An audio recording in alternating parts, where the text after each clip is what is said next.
Selamat mendengarkan podcast ini. Melanjutkan yang telah saya sampaikan, bahwa sebagai manusia yang bersosialisasi, kita memiliki dinamika dan mengalami dinamika. Dinamika hidup sebagai anak dalam interaksi dengan orang tua. Dinamika sebagai suami atau istri dengan pasangan hidup. Dinamika sebagai orang tua yang berinteraksi dengan anak dan mertua. Dinamika hidup sebagai seseorang yang berinteraksi dengan pimpinan, kolega, bawahan. Dinamika hidup sebagai yang mahasiswa, yang kuliah. Hidup sebagai mahasiswa punya dinamika. Sebagai siswa memiliki dinamika.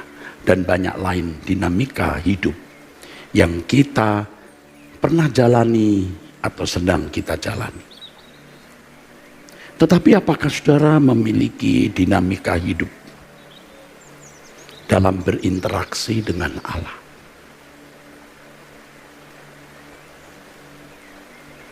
Kalau saudara misalnya disuruh menyaksikan atau menulis, memberi kesaksian pengalaman hidup, dinamika sebagai anak-anak Allah dan pengalaman hidup Anda berinteraksi dengan Allah, kira-kira apa yang saudara saksikan? Apa yang saudara bisa tulis sebagai testimoni? Saudara harus menjawab pertanyaan ini. Bukan hanya, oh ada ya pertanyaan begitu. Coba saudara serius. Apa kira-kira testimoni saudara? Atau dengan kalimat lain, Anda punya petualangan hidup sebagai anak, sebagai suami atau sebagai istri, sebagai orang tua, sebagai menantu, sebagai mertua, sebagai mahasiswa, siswa, dan lain-lain. Apa dan bagaimana petualangan hidup saudara sebagai anak Allah?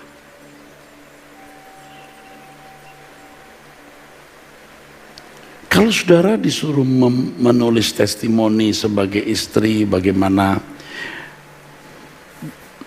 menjalani hidup dan menghadapi suami model itu, Anda bisa menyaksikan bagaimana suami Anda atau istri Anda dan bagaimana Anda menggumuli hidup dalam berinteraksi dengan pasangan hidup. Kalau saudara menyaksikan petualangan hidup saudara sebagai mahasiswa, ya hanya 3,5 tahun, 4 tahun dalam menyelesaikan studi strata 1, saudara bisa menulis dalam beberapa lembar, mungkin juga bisa menjadi semacam buku ya dalam belasan atau puluhan lembar. Tetapi apa petualangan saudara dalam berinteraksi dengan Allah? Apa yang saudara kenal mengenai Allah? Apa yang saudara rasakan tentang Dia? Dan apa yang saudara kenali di dalam dirimu dalam berinteraksi dengan Allah? Ini sudah pasti kalau seorang berinteraksi dengan Allah dan benar-benar dia berinteraksi dengan Allah, dia akan mengenal dirinya. Mengenal dirinya dari kacamata Allah, dari pandangan Allah, dari perspektif Allah. Pasti Tuhan memberitahu. Dan saudara pasti juga mengenal Allah dalam pengalaman, knowing by experiencing, not just knowing by learning at high school, theology, school of theology, pasti bukan dari situ. Tapi dari pengalaman real. Dan ini saya harap memberi motivasi kepada Bapak Ibu, saudara-saudara yang sudah belajar teologi, jangan puas dengan apa yang saudara tahu, knowing by learning di sekolah tinggi teologi itu. Anda harus bisa feel, rasa, dan benar-benar faktual, realistis. Karena Allah kita Allah yang hidup, yang berjanji menyertai kita sampai kesudahan zaman. Dan Alkitab ini kaya sekali. Kaya dengan kisah pengalaman orang yang berinteraksi dengan Allah. Allah yang benar itu Elohim Yahweh, Allah Israel, yang mengutus putranya Tuhan Yesus Kristus. Di dalam Alkitab kita menemukan bermacam-macam tipe manusia yang sudah berinteraksi dengan Allah, sehingga kita menemukan dinamika hidup dari umat yang berinteraksi dengan Allah yang hidup. Dan pasti dari banyak tokoh yang ditulis di dalam Alkitab, mereka mewakili saudara. Atau dalam masa-masa tertentu pengalaman itu juga kita alami walaupun case-nya berbeda. Tapi substansi dari case itu sama dengan yang kita alami. Kasusnya maksudnya. Kasusnya tidak sama tapi substansinya bisa sama. Misalnya, bangsa Israel dan Musa menghadapi kejaran Firaun. Itu case-nya. Anda tidak dikejar oleh Firaun, tapi sudah dikejar oleh apa gitu yang mengancam nyawa saudara. Case-nya beda, tapi substansi dari case atau kasus itu sama. Di Alkitab kita menemukan saudara, dan kalau kita membaca Alkitab,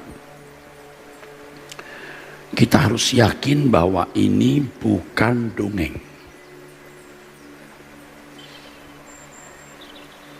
Itu bukan fiksi, tentu tidak fiktif. Itu fakta historis, fakta empiris. Empiris artinya pengalaman real, pengalaman yang benar-benar terjadi. Historis, bukan mitos, bukan fiksi. Jadi ketika kita membaca Alkitab dengan penghayatan yang benar dan mempercayai bahwa ini wahyu Allah, saudara dan saya bisa dibawa masuk di suasana itu. Dan saya percaya, kalau saudara dan saya benar-benar haus dan lapar akan kebenaran, kita bisa dibawa seakan-akan kita hadir di dalam peristiwa itu. Dan lebih dahsyat lagi, kalau Allah berkenan menaruh perasaan dari tokoh-tokoh tersebut di dalam hati atau perasaan kita. Kita bukan hanya membayangkan, tapi kita seakan-akan berdiri sebagai Yakub yang dalam kecemasan menghadapi Esau di seberang Yabok. Kita seakan-akan Yesus yang di Taman Getsemani, yang berkata, hatiku sedih mau mati rasanya. Ini ketegangan yang tinggi saudara.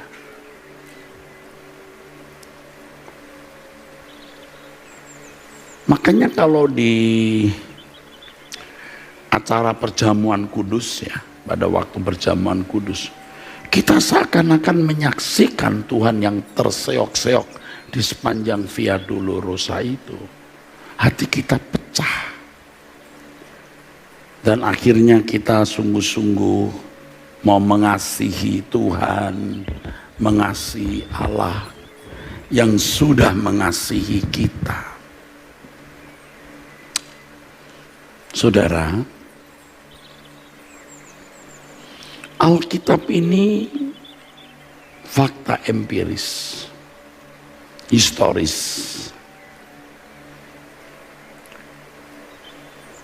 Kita bisa melihat dinamika hidup orang-orang yang bergaul dengan Allah. Dan inilah jalan berkat, jalan rahmat yang tidak ternilai. Karena melalui pengalaman-pengalaman tersebut, kita diberi bimbingan dan tuntunan bagaimana kita juga memiliki dinamika hidup dalam berinteraksi dengan Allah, saudara. Sejak tadi saya sudah menyala untuk menyampaikan khutbah ini, saudara. Sejak di pesawat, menyala. Aduh, aku mau menyampaikan firman ini.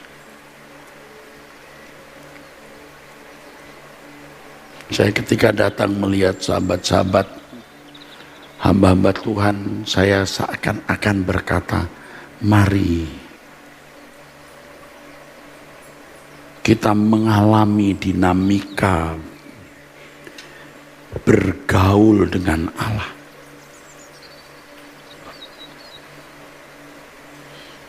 Ini luar biasa. Dan saya mengajak saudara-saudara dan sahabat-sahabat saya di sini untuk tidak menyia-nyiakan kesempatan menjalani dinamika hidup dengan Allah. Dan dinamika hidup dalam berinteraksi dengan Allah ini merupakan proses yang terus bertahap, makin berkualitas tinggi. Sama seperti anak yang masih umur di bawah 10 tahun berinteraksi dengan orang tua, ada dinamikanya. Tapi ketika anak itu bertumbuh dewasa, ingat ya, bertumbuh dewasa, menjadi anak yang baik, yang dengar-dengaran, yang bertanggung jawab, maka dinamika hidup dengan orang tuanya makin berkualitas. Orang tua bisa menikmati anak, anak juga bisa menikmati orang tua. Tapi kalau anak tidak tumbuh dewasa, sudah usia 20 tahun tapi seperti remaja usia 14 tahun, sudah usia 30 tahun tapi seperti pemudi usia 18 tahun, ini kalau wanita, melelahkan. Sampai kemudian umurnya makin banyak, dia penambahan kedewasaannya makin sedikit. Tidak seimbang antara getting old dengan growing old-nya.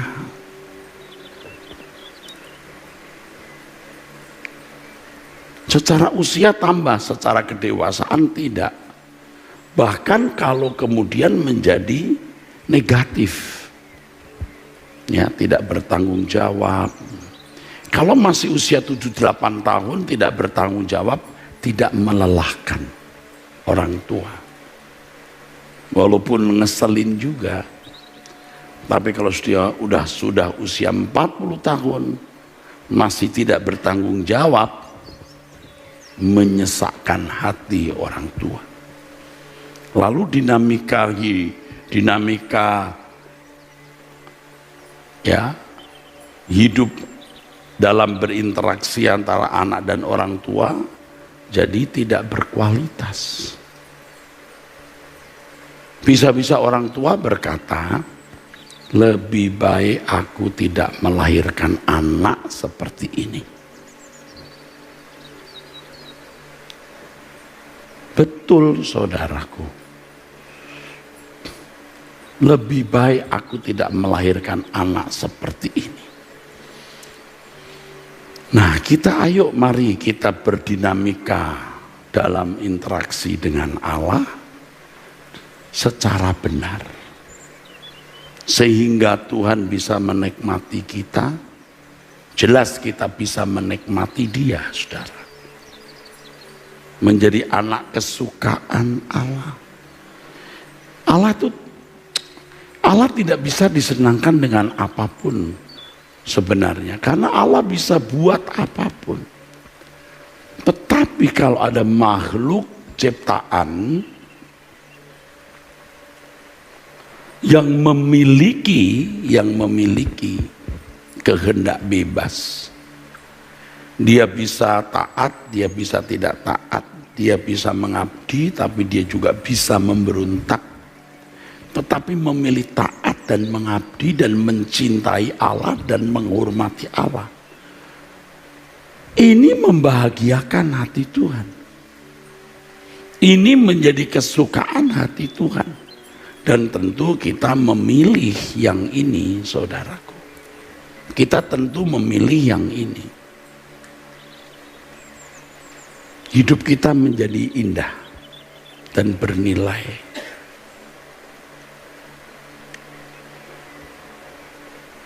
Tidak banyak orang yang mendengar apa yang saya tuturkan ini. Tidak banyak. Juga kalaupun mendengar, mereka tidak memiliki hati yang terbuka.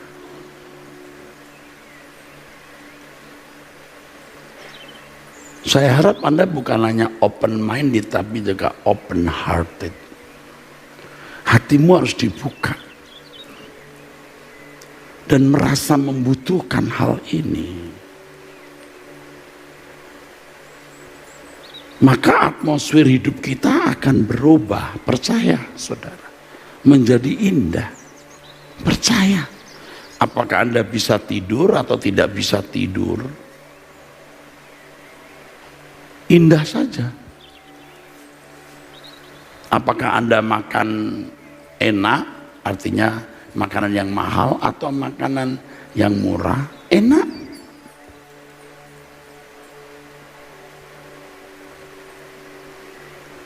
Percaya. Dinamika hidup dalam bergaul dengan Allah, kalau sampai terbangun,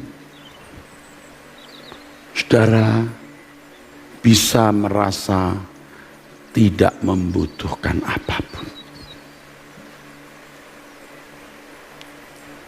Dan Anda bisa menjadi orang yang tahan menghadapi segala keadaan. Kuat. Saudara memiliki sukacita yang tidak bisa dimengerti orang.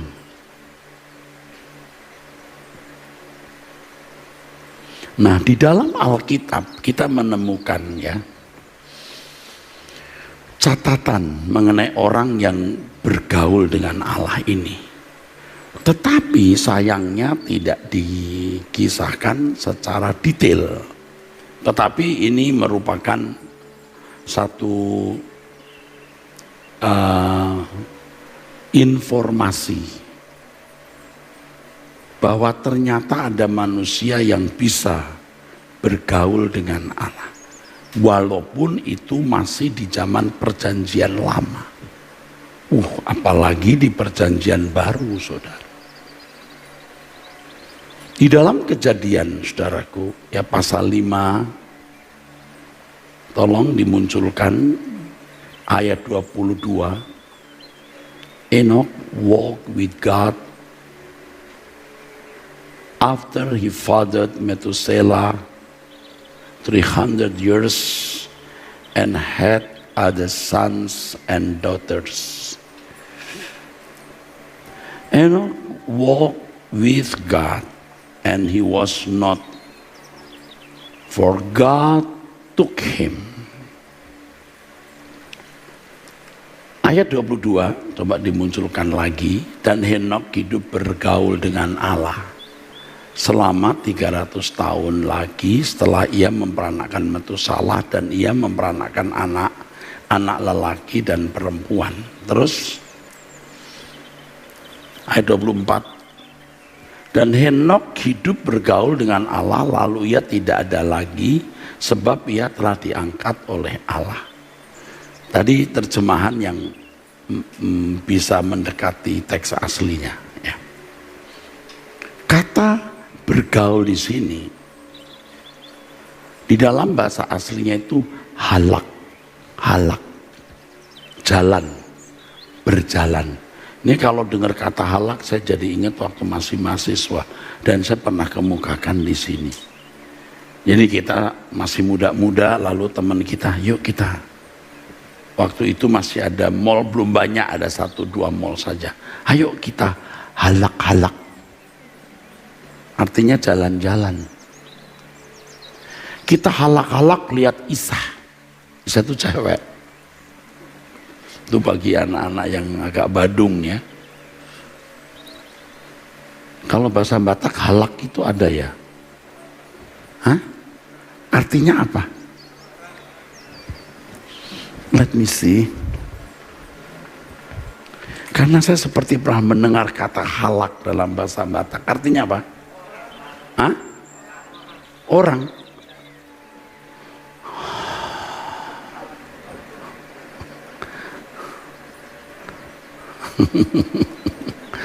Bingung saya. Halak. Halak itu jalan. Berjalan. Henok berjalan dengan Allah. Ini bicara mengenai kehidupan yang bersama dengan Allah. Maka di dalam terjemahan kita diterjemahkan bergaul. Nah, kata halak juga berarti sebuah percakapan. Ada beberapa pengertian halak ya, dari yang primer sampai sekunder. Kan kalau bahasa Ibrani atau Yunani diartikan itu lalu diberi beberapa makna yang bisa muncul dari itu. Ya, halak berarti berjalan, bisa berarti juga percakapan. Lalu Henok diangkat, lakah. Ini artinya dibawa. Dalam bahasa Inggris ada kata catch up, diangkat. Nah, kata yang sejajar dengan ini di dalam Wahyu 12 ayat 4. Harpazo. Ayat 4 dan terus ayat 5.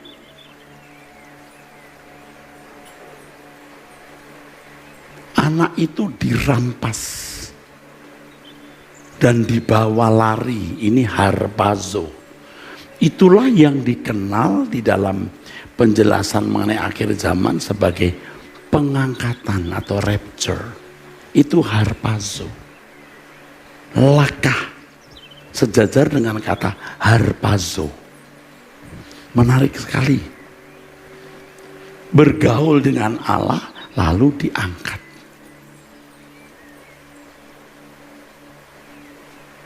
Oke, soal diangkat nanti kita bicara lagi. Sekarang kita lihat bagaimana seorang Henok bergaul dengan Allah dan Allah tidak mau berpisah dengan pribadi ini, sosok ini. Pesan apa yang bisa kita tangkap itu? Dalam tanda kutip ya, tidak mengecilkan arti yang mulia Bapak kita Elohim Yahweh. Allah seperti membutuhkan sahabat atau teman yang dengannya dia mengadakan conversation, dialog. Halak. Tadi saya katakan Allah bisa menciptakan apapun untuk membahagiakan, menyenangkan dirinya.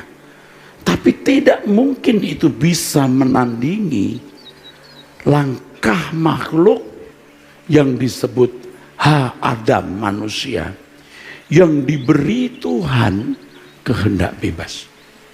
Bisa membenci Allah, bisa mencintai Allah, bisa menghormati Dia, bisa tidak menghormati Dia, bisa memberontak, betray, berkhianat, tapi juga bisa mengabdi, devotion.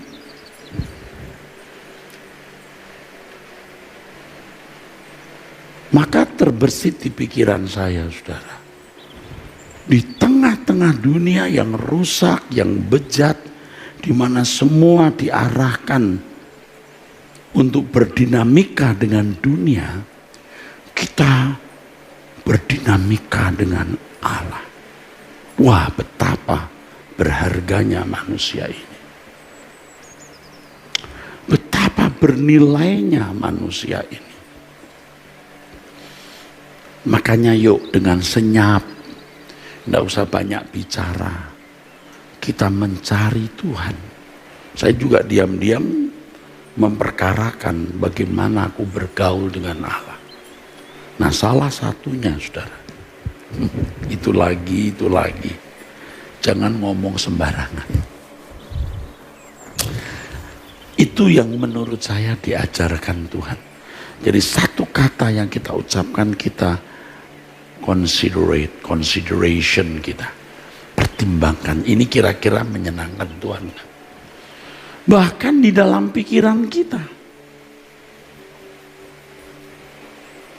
Muncul sesuatu, kita bisa simpan, renungkan, pikirkan, berkerut, jadi cepat tua. Atau kita muncul, kalau itu sesuatu yang negatif, buang. Nggak perlu. Garbage, sampah. Ini bukan garbage can, bukan tong sampah.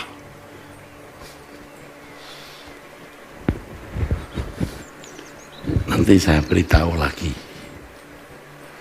Jadi ini kabar baik buat saudara. Saudara bisa kaya, berkedudukan, cantik, ganteng, apapun. Tapi kalau Anda tidak pernah bergaul dengan Allah, celaka.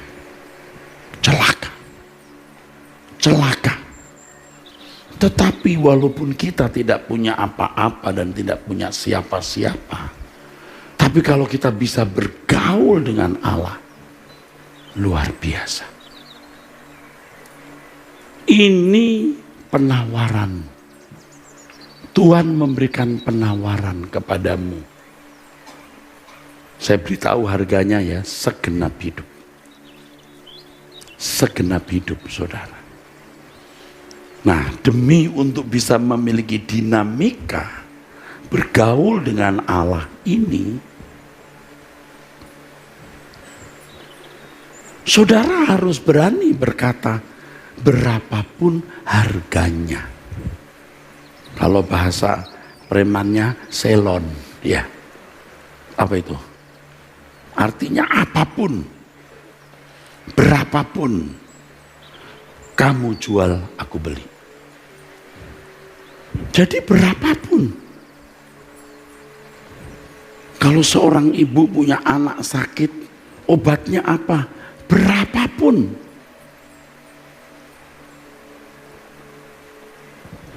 Berapapun.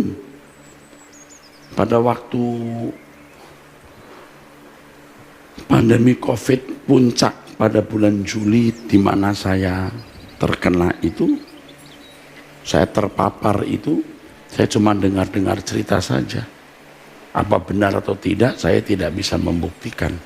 Ini obat biasanya harganya 4 sampai 3 juta. Tapi kalau tidak ada barang 70 sampai 75 juta. Itu pun belum tentu ada barangnya.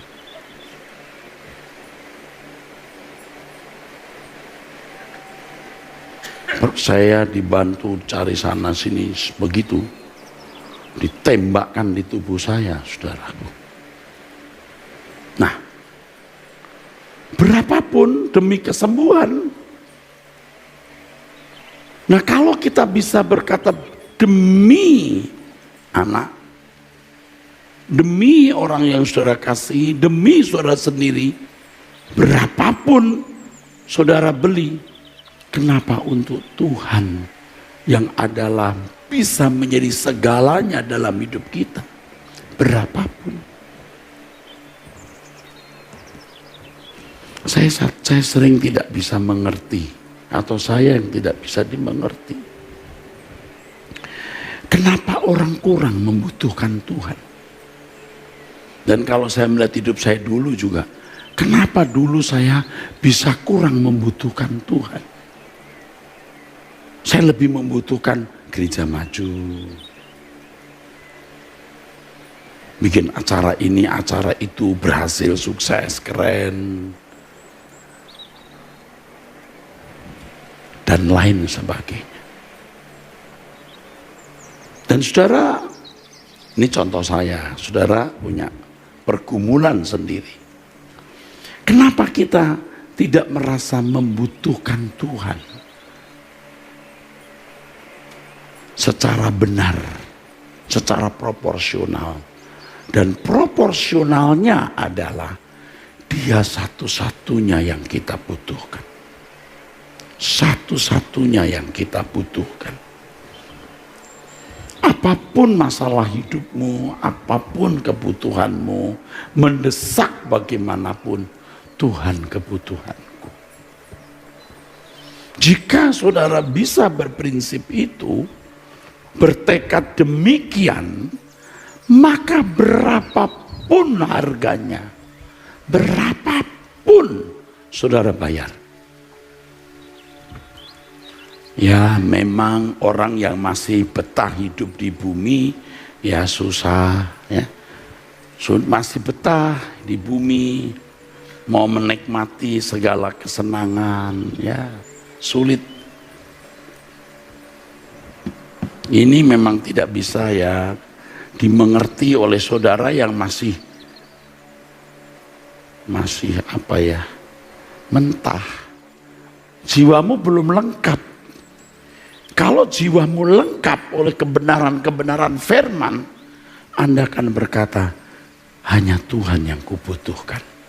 Kalau orang jiwanya belum lengkap, nah ini memang ironis ya, malah paradoks. Jiwa yang lengkap, jiwa yang utuh akan berkata, aku membutuhkan Engkau Tuhan, hanya Engkau.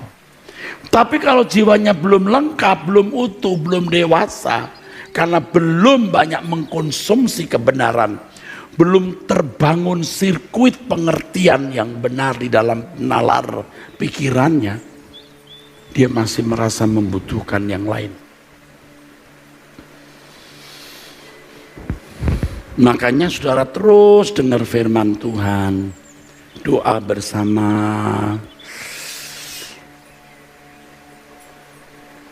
Itu jiwamu itu dibuat lengkap, utuh, matang. Melalui pengertian kebenaran dan melalui pengalaman dalam bersentuhan dengan Tuhan. Makanya ya saudara, tanggung jawab besar pendeta seperti saya untuk menyampaikan firman yang murni, yang tertuang dari hati Tuhan. Bahwa Tuhan memang mau bicara ini. Lalu seperti kita ini hamba-hamba Tuhan kalau berdoa dan memimpin doa, benar-benar hadirat Allah hadir. Itu memang adik kodrati. Tapi orang bisa menjadi edik. Dan saya sudah oleh anugerah Tuhan membuat Anda edik. Sebagian saudara, walau bangun tidur tahu-tahu jam 6, setengah 7, Paham nggak? Bangun jam 3 takut kesiangan jadi nggak tidur. Nunggu jam 5, edik.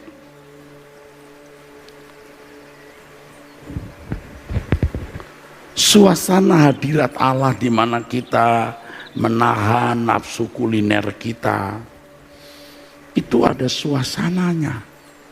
Jadi bukan sekedar menyiksa tubuh dengan tidak makan, tapi kita membunuh, menyingkirkan kedagingan kita, lust dan lain-lain. Kita bisa merasakan kehadiran Tuhan, saudara. Berapapun harganya, saudara harus bertekad. Saudara harus bertekad ini. Ya, jangan, ini anak-anak muda ya, yang di rumah siapapun, jangan tenggelam dengan game.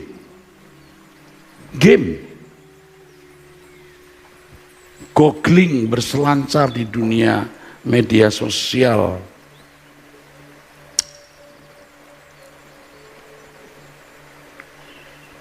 Waktunya habis untuk sia-sia. Waktunya habis untuk sia-sia. Jangan. Bapak Ibu juga, jangan lakukan apa yang tidak perlu kita lakukan. Dan bergaulah dengan orang yang bisa memberikan impartasi spirit, bisa menularkan gairah, menularkan spirit. Saudara setiap kali datang seperti ini, dan besok hari Rabu 6:30 kita doa, Anda itu bergaul dengan saya. Memang kita tidak duduk di meja makan-makan, nah, tetapi saudara mendengar begitu banyak percakapan saya. Kalau di meja makan mungkin waktu kita habis untuk makan dan lain-lain ya.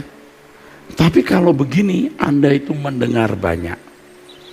Jadi tidak heran kalau saudara ketemu saya di lift, di eskalator, terus apa kabar Pak? Kita ngomong, rasanya kita sudah kenal lama ya, ini baru ketemu padahal. Kenapa? Karena you sudah bergaul dengan saya.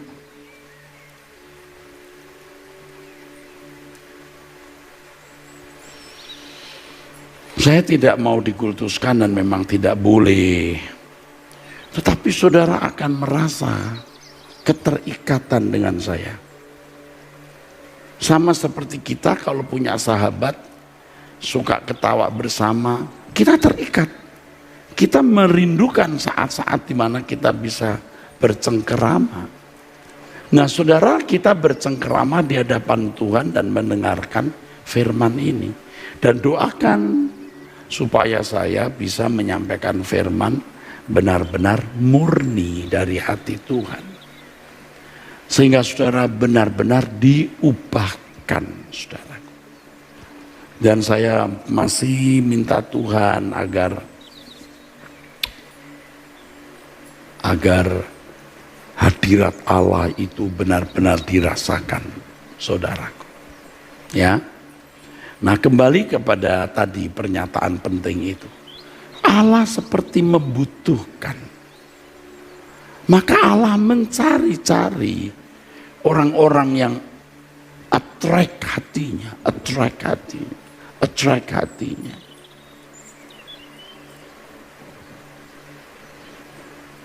Di Alkitab kita menemukan orang-orang yang attract hati Allah, seperti misalnya Daud.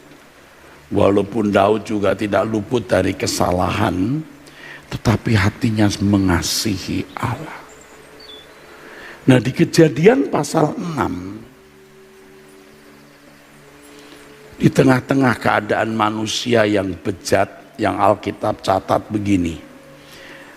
Kejadian 6 ayat yang kelima. Ketika dilihat Tuhan bahwa kejahatan manusia besar di bumi dan bahwa segala kecenderungan hatinya selalu membuahkan kejahatan semata-mata, maka menyesalah Tuhan bahwa ia telah menjadikan manusia di bumi, dan hal itu memilukan hatinya.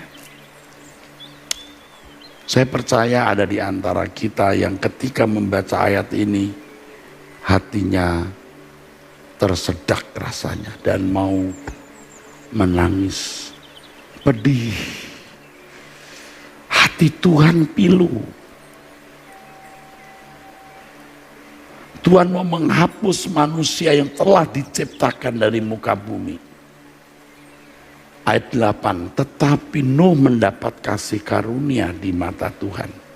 Inilah riwayat Nuh. Inilah biografinya. Nuh adalah seorang yang benar dan tidak bercela di antara orang-orang sezamannya. Dan Nuh itu hidup halak. Kata bergaul di sini juga halak.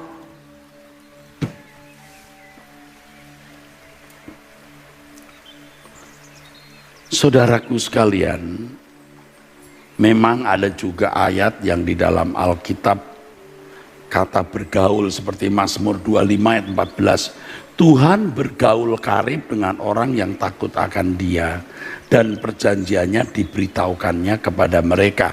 Bergaul di sini dalam teks aslinya bukan halak, tapi sot. Friendship. Friendship. Bukan halak, tetapi short. It means that friendship, berteman dekat, bersahabat. Tuhan bersahabat, ya ini sama sebenarnya maknanya dengan halak ya. Dengan orang yang takut akan Dia dan perjanjiannya diberitahukannya kepada mereka. Orang yang tidak takut akan Tuhan lalu sembarangan hidupnya, Tuhan tidak attract sama orang-orang ini, kepada orang-orang ini. Tuhan tidak bergaul. Tuhan tidak bisa membuat persahabatan. Wah, luar biasa ya saudaraku. Nuh mendapat kasih karunia. Dia benar di mata Allah, menjauhi kejahatan.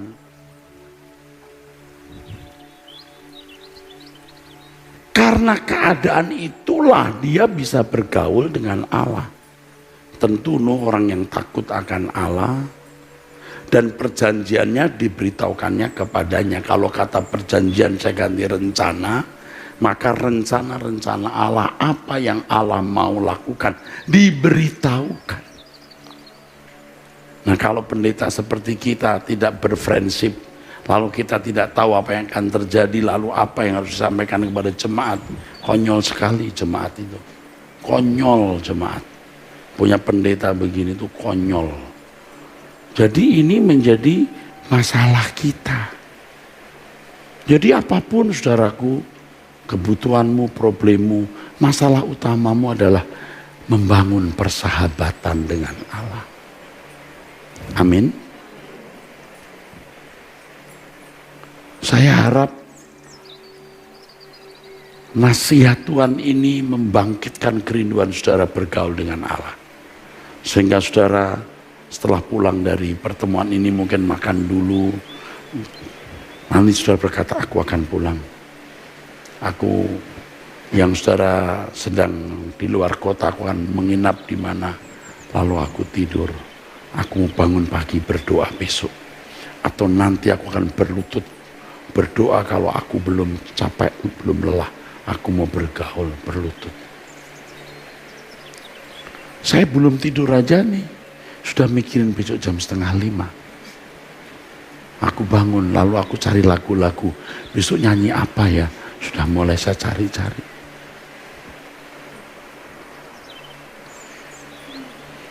Tapi besoknya saya masih konfirmasi, Tuhan lagu ini atau lagu yang mana. Kadang-kadang kan sudah persiapan lagu bisa di tengah jalan berubah, saudaraku.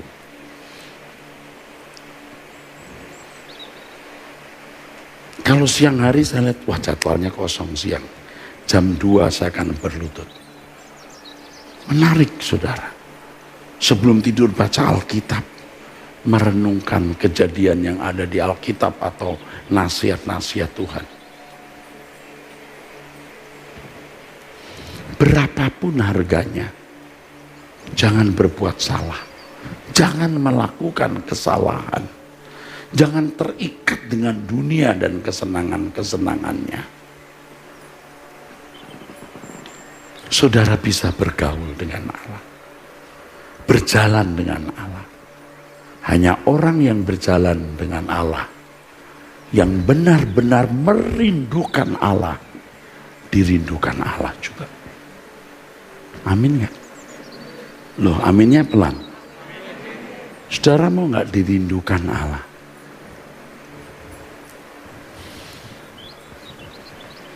Artinya Bapak ingin saudara pulang ke rumah Bapak disambut malaikat-malaikat kudusnya.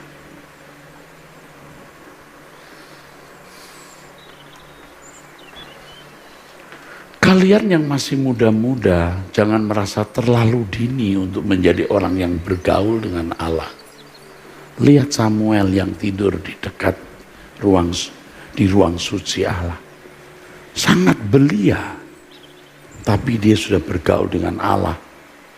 Sehingga Allah bisa menyampaikan apa yang Allah mau lakukan.